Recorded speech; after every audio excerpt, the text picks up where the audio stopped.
E aí, pessoal, estou aqui fazendo um pequeno testezinho relacionado à astronomia.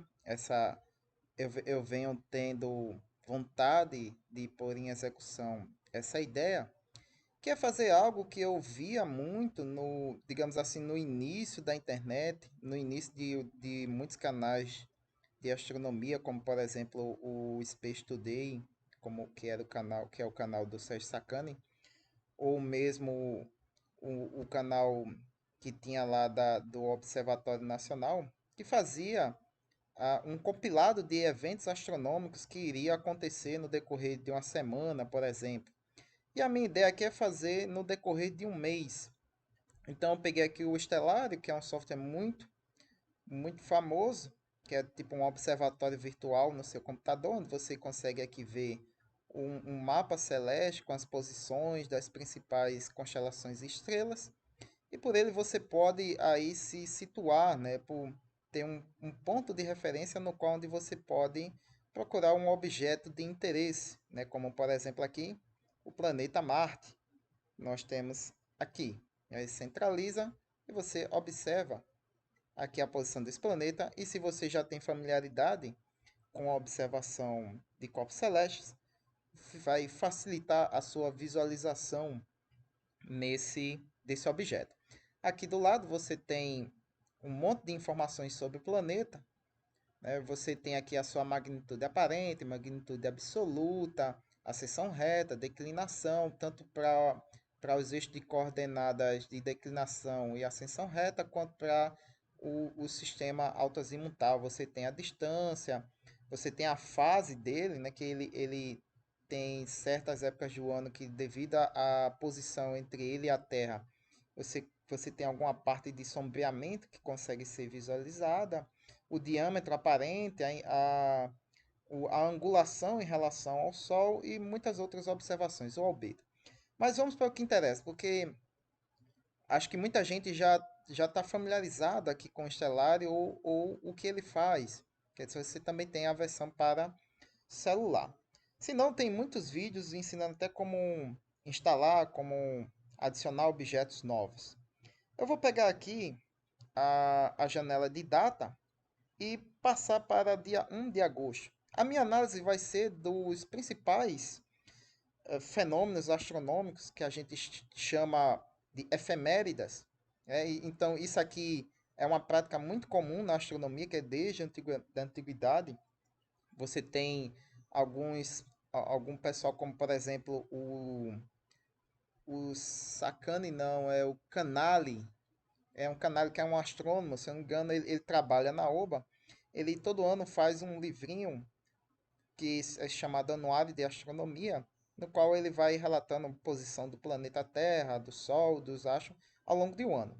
Aqui eu vou fazer ao longo de um mês e, como está para começar, o mês de outubro.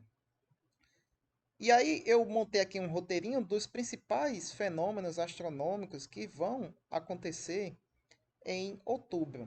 O primeiro deles é a lua crescente, que vai acontecer aí às 9 horas e 41 minutos do dia 1. Isso aí é no horário de Brasília. Então, às 9 horas e 41 minutos do dia 1º de agosto de 2025, nós teremos a lua crescente. Porém, nesse horário, não haveremos, pois ela estará abaixo do horizonte. Então, se a gente tirar aqui o horizonte, então veja que a Lua vai estar aqui numa posição abaixo. No horário em que ela vai atingir a sua fase de quarto crescente, a gente não conseguirá vê-la. Então vou aqui pegar aqui e centralizar nela e avançar o horário. Então ela vai aparecer no dia 1 de agosto aí, ó. Para quem tem o hábito de observar ao dia também, eu já consegui ver a lua ao dia. Inclusive a porta da frente da minha casa dá de frente com o, o, o sentido leste do nosso, do nosso plano cartesiano, né, do nosso sistema de orientação. E muitas vezes aqui eu estou às 11 horas, meio-dia, 1 hora e meia, fazendo aqui minhas coisas na sala e de vez em quando eu olho pela janela e quando a Lua está próximo da fase crescente ou minguante, eu vejo ela durante esse horário no céu, em contraste com o fundo azul. Então veja que ela aqui vai surgir no horizonte ali por volta das 11 e pouca, né? Depois das 11 horas.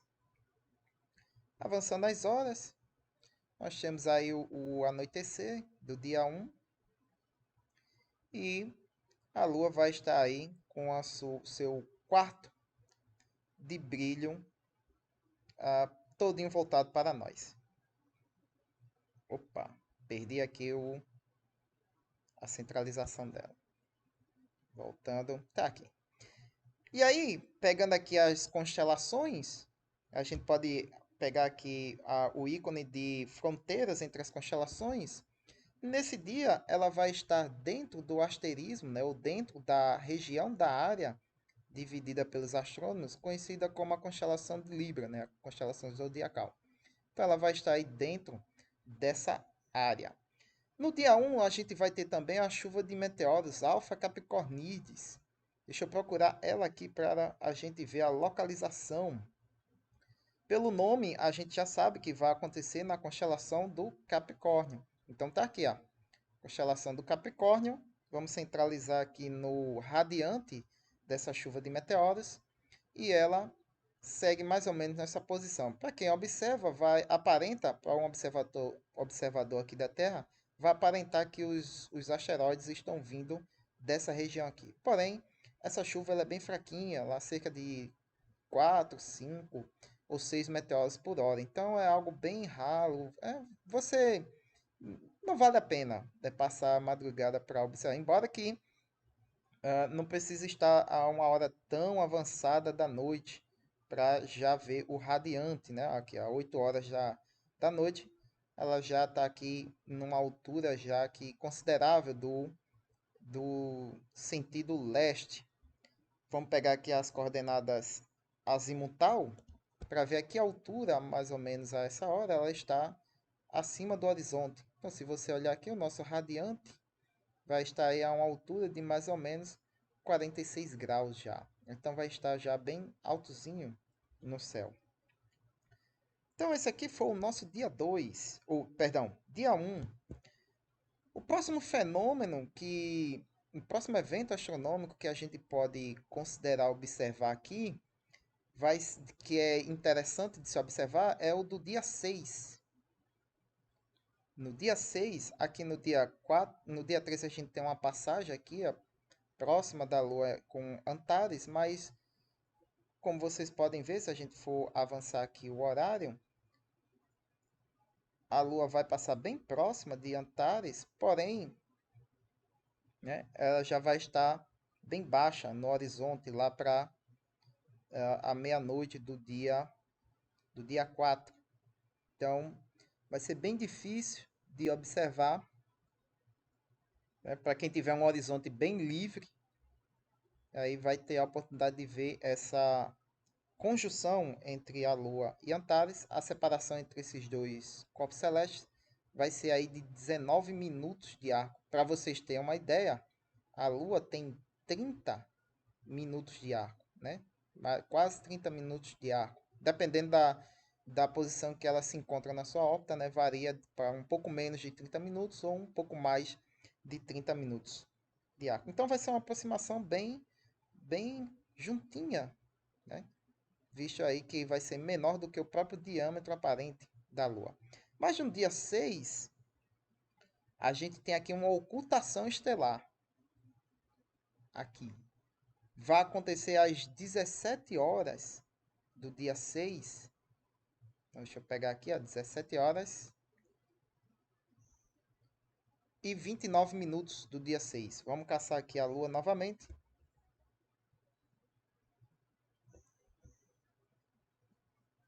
E está aqui. A ocultação, para quem tiver aí a oportunidade ou a chance de poder ver, né, tiver livre, vai ser entre ela e a estrela Tau Sagitta, que é essa daqui, né? Essa estrelinha aqui, de magnitude 3.3.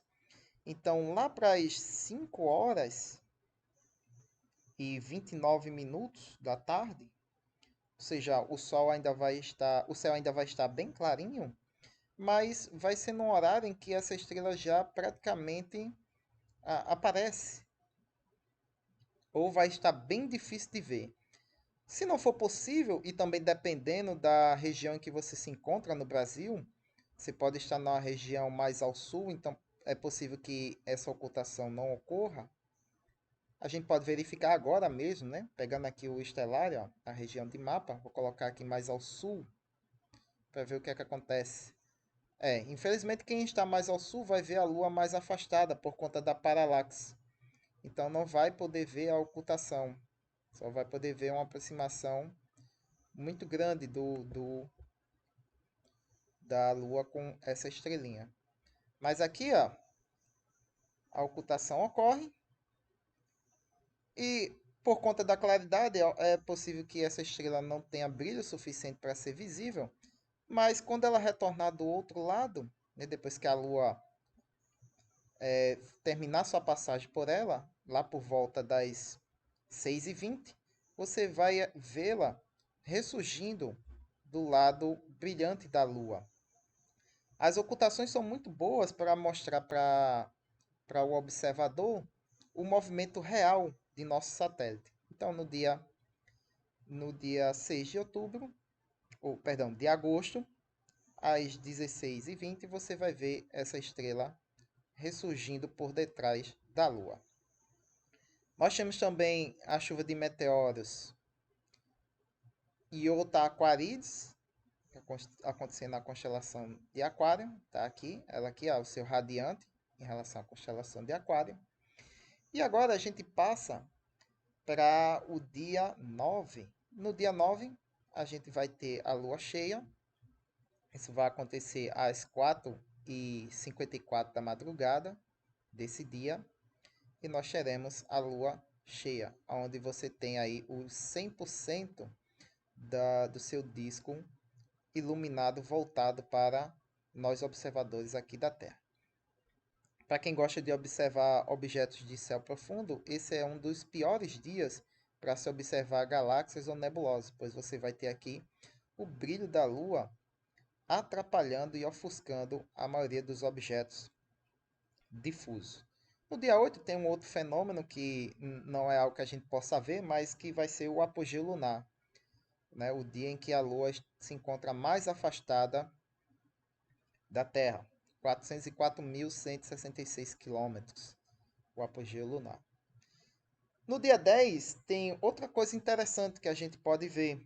Quer dizer, que a gente pode ver não, que é interessante de saber, que é a posição do Sol em relação às constelações. Dificilmente eu vejo alguém, quando fala sobre essas questões de posicionamento dos corpos celestes, falar o transitar do Sol entre as constelações. É porque no início a astrologia se baseava nisso aqui, né?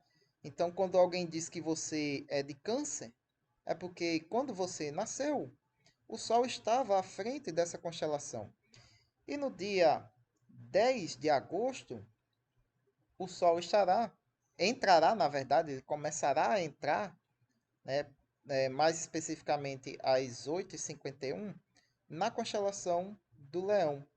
Então, a partir do dia 8 de agosto, o Sol estará na constelação do Leão e vai passar aí os seus dias nessa constelação, os próximos dias nessa constelação, na verdade.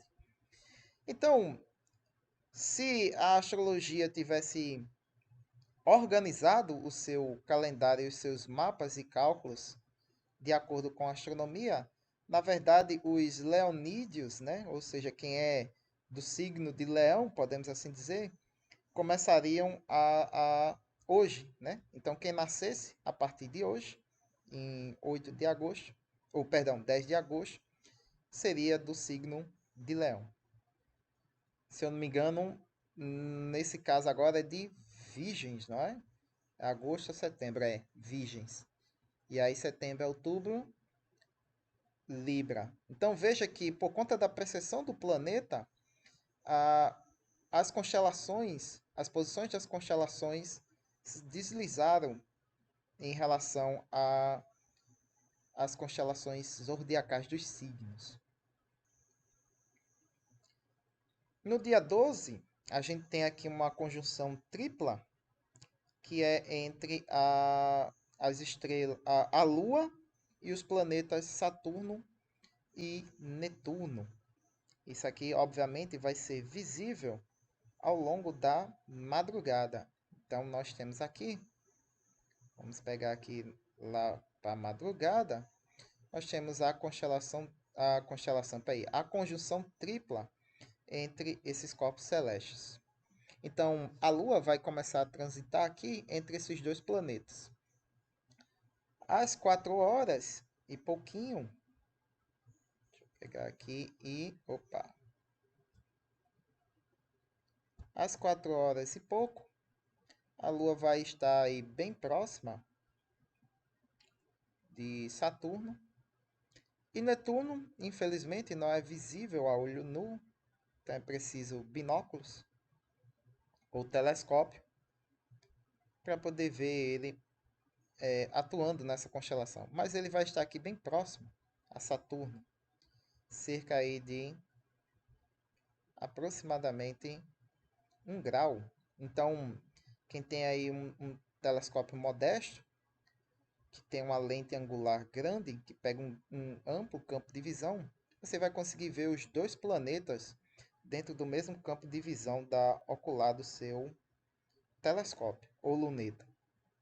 Embora Netuno seja um pouco difícil de ser distinguido entre as outras estrelas. Nesse mesmo dia, a gente tem também a conjunção entre Vênus e Júpiter, também pela madrugada. Então vamos pegar aqui, ó, e se aproximar aqui do horizonte, e aqui já está. Então veja,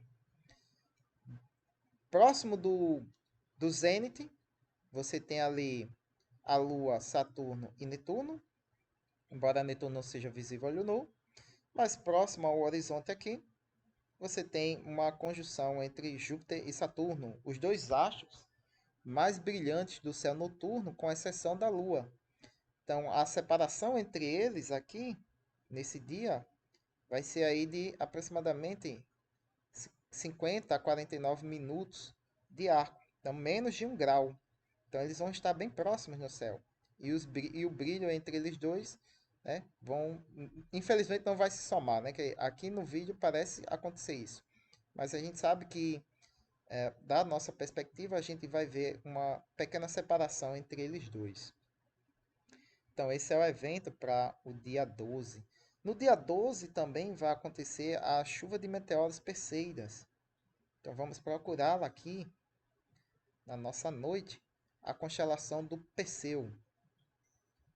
Para quem não conhece a constelação do Perseu, vamos procurá-la ela aqui para observá-la. Na verdade, é do dia 12 para o dia 13. Então, você tem aqui, ó, na direção norte de qualquer posição do planeta, você vai ter aqui bem baixo no céu, inclusive para quem é já aqui do norte e nordeste do país, você já observa já bem baixo no céu. Você vai ter aqui a constelação de Perseu, próximo à constelação do Touro e de Órion. Então, essa é a região que você deve olhar. Aqui no horário eu botei para 4h30 da madrugada. Só que, infelizmente, essa é uma das chuvas de meteoros, aqui está o radiante, mais famosas, porque a taxa de meteoros é alta e são meteoros brilhantes. Porém, a gente vai ter aqui a presença da Lua, que costuma atrapalhar a visualização desse tipo de fenômeno. Então, e ela vai estar aí bem brilhante, porque ela ainda nem passou ainda pelo seu quarto crescente. Ela está recém-saída da lua cheia. E aqui você tem a constelação do Perseu, né? Para quem já tem alguma familiaridade com as constelações, você tem a constelação do Touro, que é aquele V, um grupo de estrelas formando um V. As Pleiades, que é praticamente impossível não reconhecer. E você tem as Três Marias, né? Que é o famoso cinturão de Órion. Então, basta traçar uma linha reta aqui, ó, entre esse V aí, quase uma linha reta, na verdade, né? Se você traçar uma linha reta mesmo, vai passar direto. Então, passando ali, ó, mais ou menos por cima da cabeça do touro, alinhado com as Três Marias, você vai ter o radiante da constelação de Perseu. O radiante da chuva de meteoros de Perseu, na verdade, que acontece lá.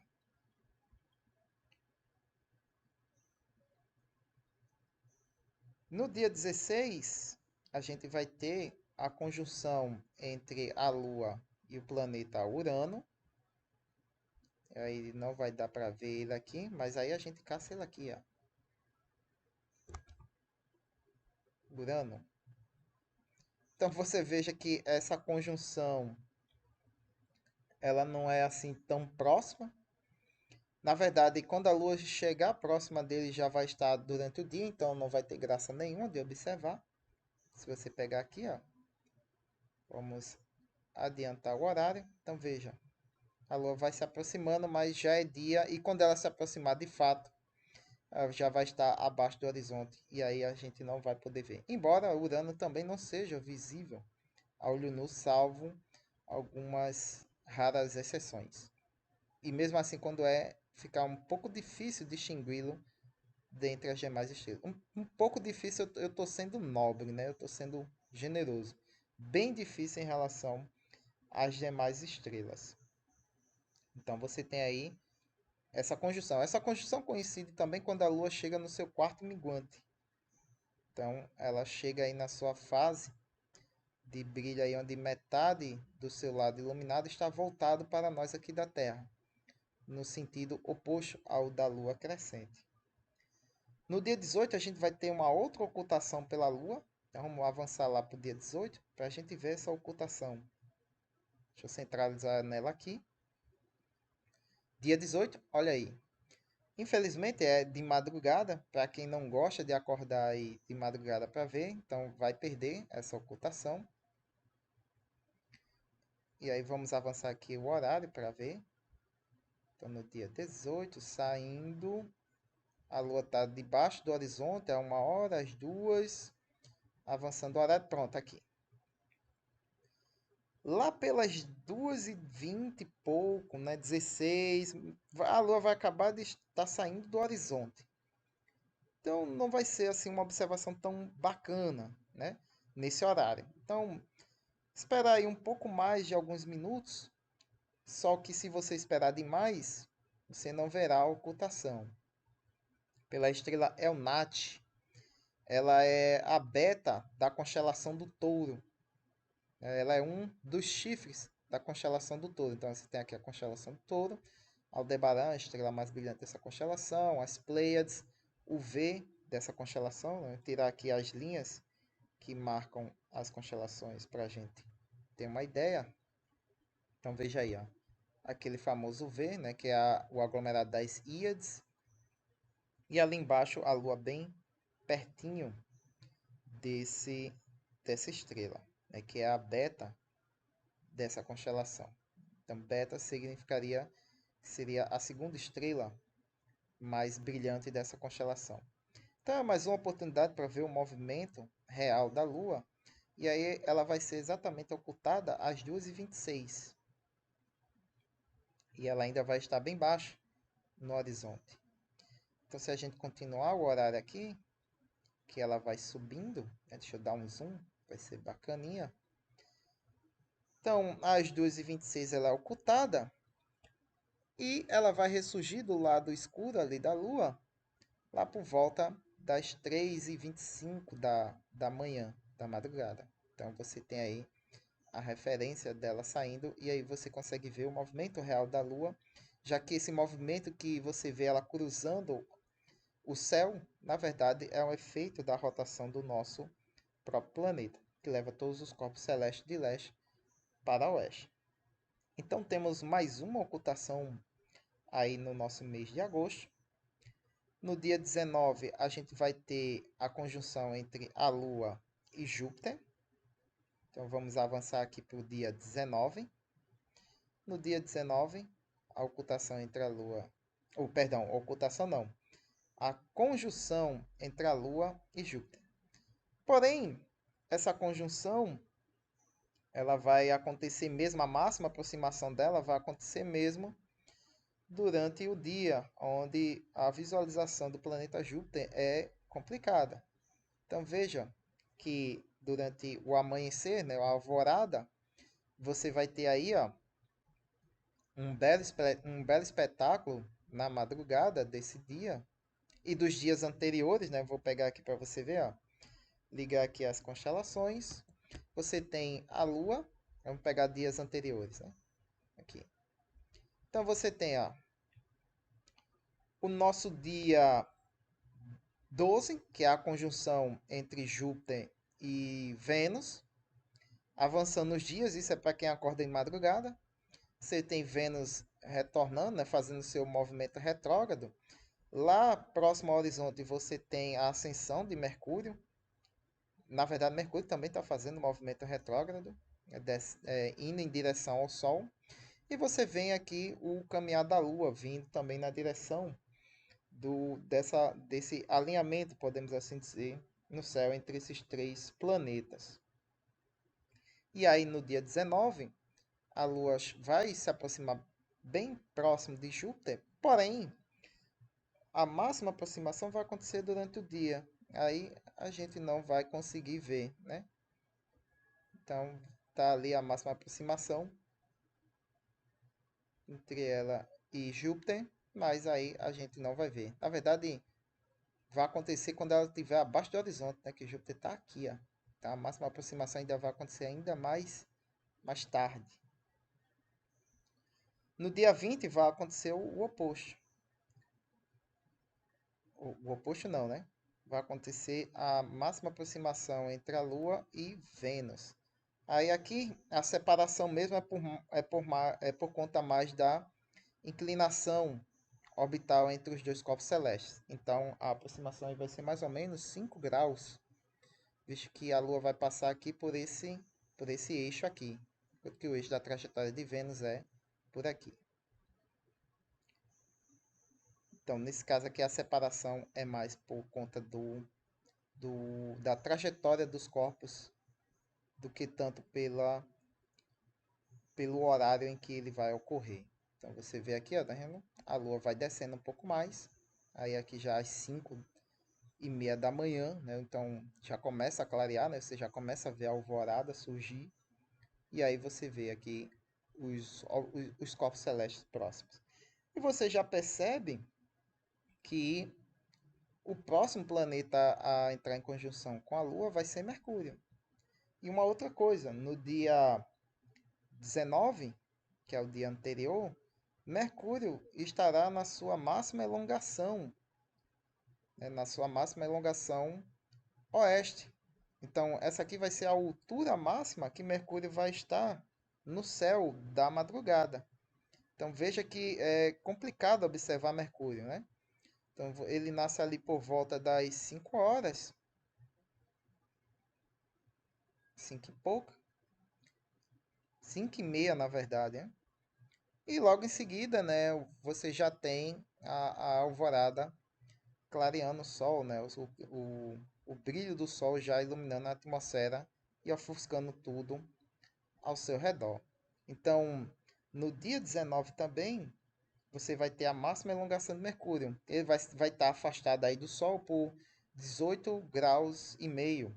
Então veja que não é muita coisa, dá mais ou menos um pouco mais de 1 hora de tempo para Mercúrio surgir antes do Sol.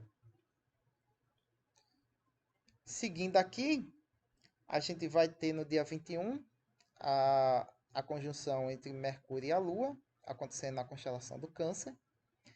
Nesse caso aqui, a Lua pode se aproximar ainda mais, mas a gente não vai ver essa aproximação máxima, porque vai estar de dia, e aí não vai dar para ver.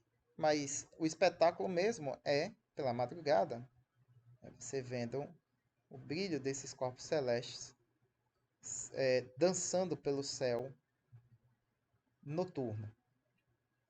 No dia 23 a gente tem lua nova, então a lua vai passar na posição próxima ao Sol. embora não perfeitamente alinhada, pois a Lua possui uma inclinação de órbita de 5 graus. Quando isso acontece, quando ela passa exatamente à frente do Sol, acontece o eclipse. Então veja que ela vai passar aqui, ó. Cadê? Vamos pegar aqui as horas. Dia 23. A máxima aproximação dela com o Sol vai ser essa aqui. Mais ou menos às 2 horas da madrugada. Então vai estar abaixo do horizonte. E a separação entre ela e o Sol vai ser aí de mais ou menos 1 grau e 20 minutos. Essa estrelinha aqui é a estrela Regulus, da constelação do Leão. Vai estar em conjunção com o Sol nesse dia. Né? Então veja que o Sol já fez um bom caminho, né? Partindo aqui, entrando aqui na constelação do Leão e chegando na sua estrela principal. Então essa é a trajetória da eclíptica, né? A trajetória aparente do Sol no céu.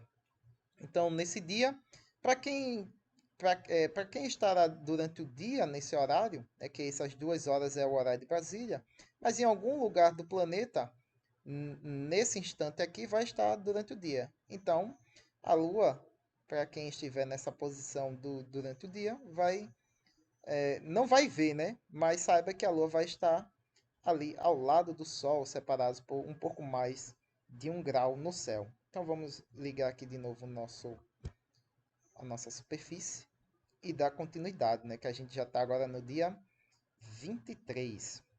Agora vamos dar um salto de dia para o dia 26 e rodar ali para o anoitecer.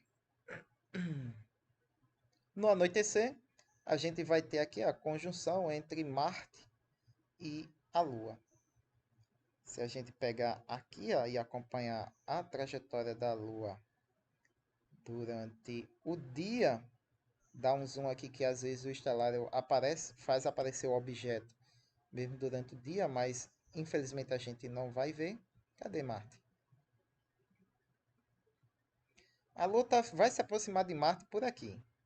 Vou pegar ele aqui, na verdade. Vou alinhar nele. Vai ser muito melhor. Aqui. Pronto. Ele está aqui. Então, avançando as horas. Vamos pegar aqui, aqui. Mais ou menos meio-dia, 1 hora da tarde é que a Lua vai estar na sua máxima aproximação do planeta. Então, né, para os observatórios aqui do Brasil, infelizmente, a máxima aproximação não vai ser vista, porque vai estar de dia. Salvo a exceção, você vai ver o filete da Lua se você tiver um olho muito bom, ou bem atento. Mas aí quando o Sol se põe, né, lá para as nossas 6h30 da tarde, nós teremos aí no céu, próximo ao horizonte poente, nosso oeste, Marte e a Lua. Embora Marte esteja em processo de afastamento da Terra, né? A Terra se afastando de Marte para ele ficar em oposição, né, do lado oposto ao Sol, ficando aí na sua posição de maior distância entre ele e a Terra. Por conta disso, o diâmetro angular de Marte vai se reduzindo. Para quem acompanha ao longo dos meses com um telescópio, percebe que Marte vai tendo um diâmetro angular na sua lente telescópica cada vez menor. Então, cada vez menos detalhes são perceptíveis com um telescópio em Marte. E para um observador a olho nu, você percebe isso com a diminuição do brilho do planeta, né? A comparação do brilho do planeta na sua oposição, né? Que é a conjunção, na verdade, a oposição, que é a sua máxima aproximação com a Terra, e quando ele se aproxima aí de fazer a conjunção superior, que é quando ele vai estar do lado oposto à Terra. Nas informações aqui, nós temos aqui, ó, cadê? Diâmetro aparente, cadê? Iluminação, angulação, elongação, ângulo paralático. Cadê o diâmetro aparente do planeta? Dia solar, velocidade, posição angular, albedo. Ué, aqui, diâmetro aparente. 4 segundos de arco. É muito pouco. né? 4 segundos de arco. 4 segundos de arco.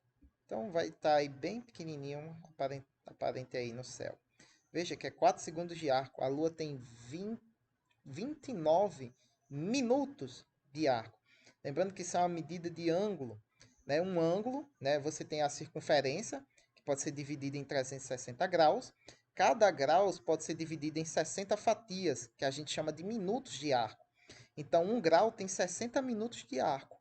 Então, veja que a Lua tem aí em torno dos seus 30 minutos de arco, então ela tem meio grau de diâmetro no céu. E se você pegar essa fatia de 1 minuto e dividir em mais 60 pedaços, você tem os segundos de arco. Então, Marte aí tem 4 segundos de arco. Então, veja que a diferença de diâmetro aparente entre a Lua e o planeta Marte é muito grande. Obviamente, porque a Lua está muito mais próxima de nós. Chegando aqui no final do mês, dia 29, a gente vai ter o apogeu da Lua, que é o ponto em que ela vai estar mais afastada de nós. O segundo dela dentro de um único mês. Eu nem falei do perigeu da Lua, não é? O perigeu dela, cadê aqui? Eu acho que eu anotei. Aqui, o perigeu dela acontece no dia 14, que é o ponto em que ela vai estar mais próxima. 369 mil quilômetros e 286, né? 369.286 quilômetros. E o apogeu, ela tem um segundo apogeu nesse mês, que vai ser no dia 29, que ela vai se encontrar a 404.551 quilômetros. E no dia seguinte, no dia 30, ela vai fazer aí uma terceira ocultação com uma outra estrela. Nessa que agora acontece durante a noite, que é com a nossa estrela aqui, ó. Droga, vou esperar ela aparecer. Então aqui, ó, você tem o ponto ali de posição onde está a estrela, que é uma das estrelas da pinça do Escorpião. O início da ocultação vai acontecer aí no iniciozinho da noite, tá aí lá para próximo das 6 horas. É possível que a estrela já esteja visível, dependendo da região de onde você mora. A estrela Ni de Scorpions, magnitude 2,85. Então ela está entre as 500 estrelas mais brilhantes do céu. Acho que é entre as 500. Então não é uma estrela assim de brilho muito fraco. Ela é uma estrela de brilho moderado. Então é fácil de visualizar. Porém, a ocultação dela nesse dia 30 acontece aí no crepúsculo. Então a visualização vai ser um pouco complicada. Mas perdendo o início da ocultação, você tem a oportunidade de, no início da noite, ver o ressurgimento dela. Então você tem aí a ocultação, aí acontece às 6 horas. Então é possível que dê para visualizar ela antes de ser ocultada, né? Ver ela tanto a olho nu quanto que através de binóculos e telescópios. Então ela é ocultada e praticamente um pouco mais de 1 hora depois, né, você tem aí o movimento real da Lua se deslocando no céu. E um pouco mais de 1 hora depois, ou quase 1 hora depois, um pouco mais de 1 hora depois, ela vai ressurgir aí, ó, às 19h41. Então, para quem quiser ver ela ressurgir, observe antes das 19h40, que aí você vai vê-la de fato surgindo da frente, perdão, por detrás da Lua. Aí, se você tiver um telescópio, você filma e faz uma time-lapse fazendo o movimento da Lua em relação a essa estrela, né? A Lua saindo de frente do objeto. Então, aí um terceiro alinhamento perfeito com uma estrela, a estrela Funk, que é Nido Escorpião. É uma das pinças da constelação do Escorpião. Então tá aí, são 3 ocultações e não são estrelas fracas, né? São estrelas relativamente brilhantes, né? Que facilita a visualização delas.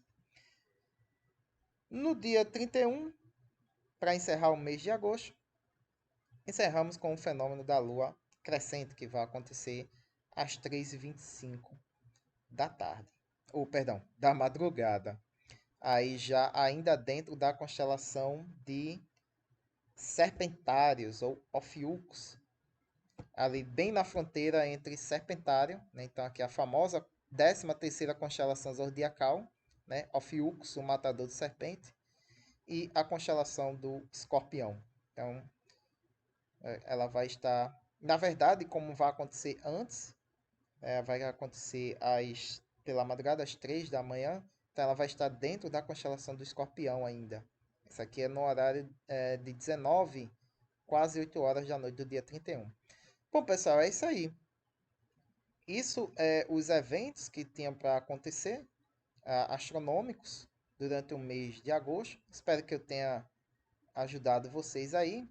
De objetos e objetos de céu profundo, a gente pode fazer aqui, deixa eu pegar aqui no meio do mês, dia 15, mais ou menos aí pelas 7 horas. Objeto de céu profundo, para observar, você tem aqui, se você mora em regiões escuras, você tem a faixa da Via Láctea, né, que é aqui é um local onde tem bastante objetos de interesse para binóculos ou até mesmo telescópios, especificamente o centro galáctico, aqui próximo da região de Sagitários e da cauda do Escorpião, onde você tem aqui o aglomerado M7 e o aglomerado M6. Você também tem aqui algumas nebulosas, como a nebulosa da Lagoa, a nebulosa da Trífida e a nebulosa da Águia. Oh, cadê? Perdão, não é aqui não. Aqui, nebulosa da Águia. E a nebulosa da Águia. E outros corpos, né? Você tem M17, que é a nebulosa da Águia, M16, que agora eu não vou lembrar qual é a nebulosa. Tudo isso aqui na região da parte central do braço da nossa Via Láctea, para além de alguns aglomerados globulares, como esse aqui, que agora eu não vou lembrar o nome. Eu tô muito enferrujado. Não vou lembrar o nome, mas próximo da região do Sagitário, você tem muitos aglomerados globulares. Globulares.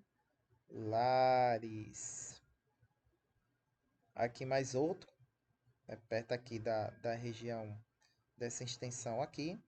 Você tem um aglomerado globular perto de Antares, dependendo aí do seu telescópio, você vai conseguir ver ele, que é o nosso M4. Você tem esse outro aqui também, que é o NGC 6144. Aí vai depender do seu telescópio, né? Se for um telescópio modestozinho, é possível que ele não tenha potência para enxergar esse aglomerado. Mas se tem, você consegue ver bem próximo de Antares. Essa região aqui, ó, do Escorpião, eu acho muito interessante, né? Que é um aglomerado de estrelas. Bem interessante. Essa nebulosa aqui você só vai conseguir ver por meio de astrofotografia. Tem uma nebulosa que é bem difícil de se observar aqui, que é a nebulosa da borboleta. Aqui ela. Cara, como essa nebulosa é difícil de achar. Eu já consegui achar com o meu telescópio. A magnitude dela é de 9, então. E o tamanho angular, o tamanho aparente dela é muito, muito pequeno. Então, telescópio de 60, 70, 80 milímetros, acho que vai ser difícil de ver. Sem falar que é uma região que não tem muita referência. Eu achei ela uma vez fazendo o seguinte: fazendo uma varredura com o telescópio, tentando passar o meu telescópio entre a estrela Lesoto e a Laraui. Entre essas duas estrelas, eu ia varrendo linha a linha aqui até achar ela. E com um olho muito bom, porque você não vai ver ela assim. Você vai ver ela como uma estrela difusa. Então você tem que ter um olhar para conseguir distinguir a diferença entre ela e uma estrela qualquer, por exemplo. Você pode facilmente passar por ela e não distinguir ela dessa estrela aqui que está ao seu lado. O meu telescópio é de 254 milímetros, então eu faço isso. Quando eu acho, eu vou caçando com uma angular grande. O meu telescópio não é motorizado, ele é montagem dobsoniana. E aí, quando eu acho, aí eu troco para angulares que dão ampliação maior e aí eu consigo ver com mais detalhes a nebulosa. Aí você tem aqui Ômega Centauri, que é muito famosa, o maior aglomerado que a gente tem, Ômega Centauri, é praticamente aí 10 milhões de estrelas. É visível até a olho nu, daqui de casa eu consigo ver a olho nu. Você tem essa galáxia aqui, aí você tem que ter um telescópio um pouco mais modesto para conseguir enxergar, que ela tem um brilho muito fraco, que é a galáxia do Centauro. Você tem a caixinha de joias, que é um aglomerado aqui, ó, perto da estrela Mimosa, a nossa beta do Cruzeiro do Sul, que é bem bonitinho. O contraste de cores entre as estrelas dessa constelação, desse aglomerado é bem bonito. A estrela Alpha Centauri, próxima Centauri a gente não consegue ver, mas Alpha Centauri a gente vê. Se você tiver um telescópio bom, você consegue ver a estrela dupla que forma ela, são duas estrelas. Aqui no programa não dá para fazer a separação direitinho dela. Tem programas que mostram a separação entre as duas. Você consegue ver as duas estrelas do par binário. O que mais de objetos que a gente pode enxergar aqui? Essa aqui, que é uma dupla de estrelas também muito famosa, Beta dos Signos. E essas são mais belas porque elas têm um contraste entre si. Uma é uma estrela de cor amarelada e outra de cor azulada. Aqui não mostra tanto essa diferença de cor, mas com um telescópio já modestozinho de 100 milímetros já dá para ver aí essa estrela, esse par binário. Se você tiver também aí mais ou menos 100 milímetros, você vai conseguir ver a nebulosa do Anel. E aí é fácil de detectar essa nebulosa, só o problema é se você não tiver muita habilidade, né? Muita experiência em visualização de distinção entre corpos celestes, você pode passar despercebido por ela. Mas é fácil localizá-la. Está entre as duas estrelas aqui, ó, da constelação de Lira, onde se encontra a estrela Vega, a quinta mais brilhante. Outro objeto notável é M13, que é o aglomerado do Hércules, que fica na constelação do Hércules. Aí aqui também é relativamente fácil encontrá-lo, que é só seguir a linha aqui entre essas duas estrelas. Passando o telescópio mirando aqui em relação entre elas duas, você acha essa, esse aglomerado. E, quem sabe, né, a explosão de nova, que vai acontecer mais ou menos por aqui, da estrela que está sendo esperada desde o ano retrasado, né, que está sendo aí cogitada, né, com um ciclo de 80 anos que ocorre essa explosão de nova, e é possível que ela aconteça esse ano ou ano que vem. Então, aí próximo da constelação da Coroa Boreal. E aí fica a dica aí para quem quiser observar. Tem muitos outros objetos, mas acho que já está bom, senão o vídeo vai ficar muito extenso. Já está em 40 minutos. Bom, esse é o compilado do mês de agosto dos objetos, né, dos fenômenos celestes que vão ocorrer neste mês. Espero que tenham gostado. Se gostaram, curtam, compartilhem o vídeo. Se inscrevam no canal para acompanhar mais, né? Então, se isso aqui der certo, eu vou fazendo mês a mês para aí ajudar na galera que quer aí pelo menos ter uma referência de fenômenos, né? Que vai ocorrer no mês de agosto e você tem aquela curiosidade ou tem a oportunidade de ver e quer saber qual é o dia guardar, né? E aí fica um pouco complicado, né? Marcar todas essas datas ou lembrar todas elas. E aí, esse vídeo aqui pode se tornar como sendo um guia de referência, onde você pode vir aqui e é, olhar, né, qual é o dia que vai acontecer tal fenômeno. Muito bem, pessoal, espero que tenham gostado desse vídeo e até o próximo.